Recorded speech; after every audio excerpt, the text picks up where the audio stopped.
হ্যাঁ হ্যাঁ এটা তো এজেন্সির মিউজিক ছিল যখন মুড়ো ঝাঁটা নিয়ে তারা বললো না এটাই পরে আছে চলো তুমি চুপ করো তো বাবু। এমন বিয়াকে আমুক মহিলা আগে তো কোনোদিনও দেখিনি। স্বামী স্ত্রী কথা কইছি তার মধ্যে ফোরন কাটতে এসো। ওরে বাবা, পিসি থেমে যাও। ওরা স্বামী স্ত্রী মিলে শান্তিপূর্ণভাবে আলোচনা করছেন তো, ওর মধ্যে নাক গলাতে যেও না, তাতে নাক ভাঙতে পারে। ভাই ইচ্ছে খাট এ পাশে থাক। খবরদার না, খাট থাকবে ও পাশে। সাবধান বিশাখা, আমি তোমার স্বামী, অতি পরম গুরু। আমার মুখে মুখে তর্ক করো না, নরকে যাবে। তবে রে হতচ্ছাড়া, তর্ক করবো না ভেবেছো অন্যের বাড়ি এসছো, এখানে এসে যা খুশি তাই করবে? দেখাচ্ছি, দাঁড়াও। একখানা মুড়ো ঝ্যাঁটা বাই কই, ওই তো কলতারাই দেখতে পাচ্ছি, দাঁড়াও। পিসি ঝাঁটা নিয়ে আসছে, পালাও পালাও। ওটা বলি না, বলবো ওটা বলে বলে ওইখানে ওর একটা ডায়লগ, পর্বত বন্ধুমান ধুমা পালাও। না না ওরই একটা ডায়লগ বাইরে থেকে বলে কোথায় মুখ পোড়া দিয়ে, তারপরে তারপরে না আগে দেখে না আগে আগে তারপরে ওর ডায়লগ। ডায়লগটা ভুল বলেছে, বারু বারুদ, একটা না বারুদ ভাই পড়ে বারণ না বলে ঝাঁটা বলাই ভালো ঠিক আছে লাগে। কারণটা বুঝতেও পারছি হ্যাঁ আমরা বুঝতে পারবো না। আরেকবার যাবো এই মিউজিকটা ঠিকই যাচ্ছিল না প্রথম থেকে একবার ওই ডায়লগটা বলে দাও না, কি ডায়লগটা আছে। ভালো লাগছে হ্যাঁ ঠিক আছে চলো কতটা হবে টাইম করতে হবে টাইম ওরা দেখে নেছি। মিউজিকটা টোটাল 1 মিনিট 40 সেকেন্ড আছে। জানি টাইম করতে হবে এখানে কতটা লাগছে আছে তো আমি জানি চলো রেডি স্টার্ট বল কোথা থেকে বলবো? ওই যে ওখান থেকে যা শুরু করি ওদের বাড়ি তুমি চুপ করো হ্যাঁ চুপ করো ও, তুমি চুপ করো তো বাবু। এমন বিয়াক্কেলে আহাম্মক মহিলা আগে তো কোনোদিনও দেখিনি। স্বামী স্ত্রী কথা কইছি তার মধ্যে ফোড়ন কাটতে এসো। ওরে বাবা, পিসি থেমে যাও থেমে যাও। ওরা স্বামী স্ত্রী মিলে শান্তিপূর্ণভাবে আলোচনা করছেন তো, ও ওর মধ্যে না করাতে যেও না, তাকে না ভাঙতে পারে। আরেকবার ডিস্টার্ব হলো এটা তো আর ওইখানে বাইক করছে তুই কোনো গুলি ভাবনা করছিস কেন এটা ফেক করছিস আমরা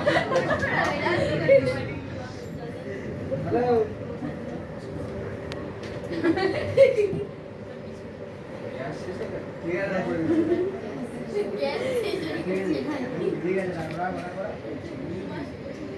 এখন বুক করলেও তো পাবি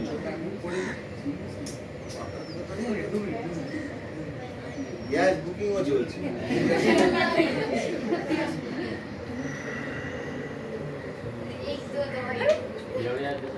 স্যার, ওই যে আমাদের যে সিনটা ওই যে বাইরে থাকছে সেখান থেকে কি সত্যিকারের লাইটটা কাটাবে যখন ঢুকবে? দেখেন মনে হয় কাট নাও কাটতে পারি কখনো কাটলে বোকা বোকা লাগে হ্যাঁ, না এই যে স্ট্যাচুগুলো দিচ্ছেন। আচ্ছা স্ট্যাচুগুলো দিচ্ছ কেন কমর? হ্যাঁ স্ট্যাচুগুলো লাগাচ্ছ কেন হঠাৎ?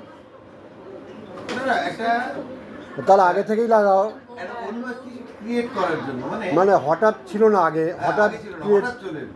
কেন? হ্যাঁ সেটা একটু বলো কেন এটা খুব ভালো প্রশ্ন হ্যাঁ বলো তো কি আমি কি যুক্তিতে ভাবতে পারি এটা? এতক্ষণ কোনো স্ট্যাচু ছিল না বলে হঠাৎ থেকে স্ট্যাচু চলে এলো কেন যাতে খুঁজতে মানে নাও তো আসা উচিত ছিল তাই তো এটাই যুক্তি ওই তো ইয়ের জন্য ডাইরেকশন দেখে বুঝে যাচ্ছে। বুঝার পরে তুই তো কাজ কর না আরে পরে করছি বুঝছেন একদম কেন হতে পারে বলো দেখো আমরা সবকিছু খুব স্থূল আকারে করছি না একটু একটু মাঝে মাঝে খুব চূড়ান্ত আত্মানো করছি কিন্তু সেটাও অনেকটা সুকুমার রায়ের স্টাইল সুকুমার রায়ের হজবরল ওর মতন আতেল লেখা পৃথিবীতে খুব কম এসেছে ওই একটা লেখা লিখে উনি পুরো সমাজটাকে বুঝিয়ে দিয়েছে কিন্তু কোথাও আমাদের সেই দিকটা ধরা পড়ে না আমাদের ধরা পড়ে মজার দিকটাই শুধু সেই রকম আমি তো সুকুমার রায় নই অত ভাবতেও পারি না অত ট্যালেন্টেড নই কিন্তু তবুও আমি আমার জায়গায় বসে ভাবছি যে যে জিনিসগুলো থাকার দরকার সেই জিনিসগুলো আমরা সব জায়গায় রাখতে পারি না তাই না আমার দরকার ছিল এই বাড়িটা একটা এমন যেখানে প্রচুর অ্যান্টিক ভরা কিন্তু আমি কোনো অ্যান্টিক দিই আমি কেন অ্যান্টিক দিইনি? কারণ এটা খুব সাদামাটা একটা বাড়ি। এখানে বাড়ি ভাড়া নিতে এসছে, ঘরটা খালি আছে, সেখানে সবাই নাচন কোদন করবে, কেউ নাচ করবে, কেউ যাত্রার রিহার্সাল করবে, কেউ অমুক করবে তমুক করবে, এই জন্য এসছে।